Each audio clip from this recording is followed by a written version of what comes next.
Hello बच्चों, कैसे आप सभी? आशा करता हूँ कि आप लोग बढ़िया होंगे। आज हम लेके आए हैं आपके लिए एक ऐसा जिसे देखकर काफी बच्चे होते हैं जो छोड़ देते हैं, स्किप कर देते हैं। तो हम आपको बताएंगे बस आप किस तरीके से कर सकते हो और कैसे किया जा सकता है। बिल्कुल नॉर्मल तरीका बताएंगे, एक बार में ही सीख जाओ, कभी छोड़ोगे। अब देखो करेंगे कैसे इसको। इसमें दिया गया कि तीन लगातार संख्याओं का योगफल 163 बनाए। उसमें पूछा है कि तो संख्या बताइए। तीन लगातार संख्या, ऐसी तीन लगातार संख्या कौन कौन सी हो सकती है? जैसे हमने लिख सकते हैं माना पहली संख्या, दूसरी, तीसरी। उसने तीन का कहा है तो तीन मान लिया। अगर वो चार का कहेगा तो हम चार मानेंगे, पांच का कहेगा तो पांच। अब जैसे हमने माना कि माना पहली संख्या, पहले में आप चाहे उसको एक्स मान लो, वाई या जेड, ठीक है।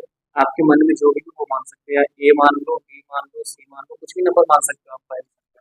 तो हम मान लीजिए पहले मानते हैं ए।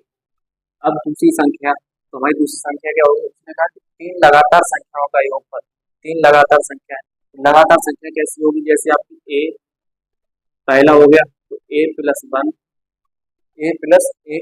उसके बाद तीसरी संख्या, तो तीसरी संख्या हमारी हो जाएगी ए प्लस। यहाँ तक समझ में आ गया? क्लियर हो गया? पहली संख्या हमारी ए हो गई, दूसरी हो गई ए प्लस वन और तीसरी हो गई ए प्लस टू। यहाँ तो सबको क्लियर हो गया। अब चलिए चलते हैं। अब यहाँ पे दे रहा है कि योगफल तीन संख्याओं का कितना है? 183 है। तीन संख्याओं का योगफल 183।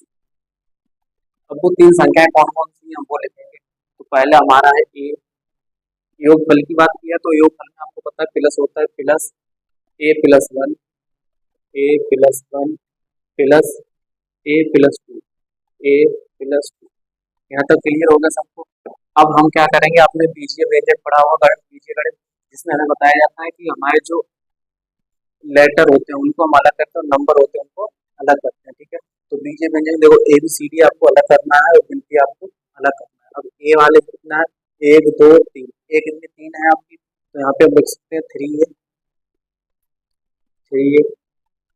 उसके बाद अब देखो हमारे पास नंबर कितना है? एक और एक दो, दो ही नंबर है।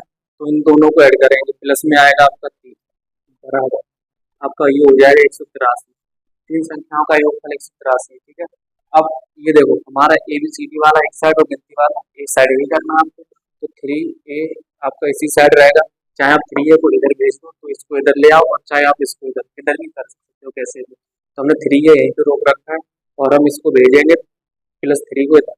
जब ये प्लस का इधर है तो इधर जाएगा, माइनस का हो जाएगा, तो यहाँ पे बराबर में 183 माइनस तीन। तो थ्री ए बराबर 183 में से तीन घटाएंगे, वहां बचेगा 180। अब ये है गुणा में, इधर ये गुणा में, इधर गए तो भाग में जाएगा। तो ए बराबर 180 और डिवाइड में भाग में तीन, तीन से हम ये काट देंगे तो हमारा आ जाएगा 7। तो ए बराबर, हमारे ए की वैल्यू आ गई। हमने पहली संख्या कौन सी मानी थी? ए। तो हम यहाँ पे लिख सकते हैं कि ए बराबर 7। तो हमारी पहली संख्या होगी वो कितनी होगी? 7। दूसरी संख्या क्या होगी? तो देखो हमने दूसरी मानी थी यहाँ पे ए प्लस ए। तो ए की वैल्यू कितनी है आपकी? 60।